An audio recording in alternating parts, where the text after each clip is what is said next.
ঝিনাইদহ সদর উপজেলার ফুরসুন্দি ইউনিয়নের সনাতনপুর গ্রামে প্রতিপক্ষের হামলায় অন্তত ৫ জন আহত হয়েছে। সদর উপজেলার সনাতনপুর গ্রামে এ হামলার ঘটনা ঘটে। সে সময় ভাঙচুর করা হয়েছে বেশ কয়েকটি বাড়িঘর। এলাকার আধিপত্য বিস্তার নিয়ে সনাতনপুর গ্রামের ফুয়াদ বিশ্বাস ও রানা মেম্বারের সমর্থকদের মধ্যে বিরোধ চলে আসছিল। এ নিয়ে গত শনিবার উভয় পক্ষের সমর্থকদের মধ্যে সংঘর্ষ হয়। তারই জের ধরে সোমবার ফুয়াদ বিশ্বাসের লোকজন ও রানা মেম্বারের সমর্থকদের উপর হামলা করে।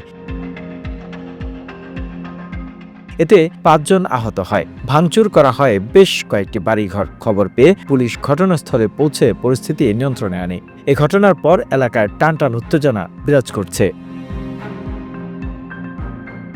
The news Bangladesh desk report.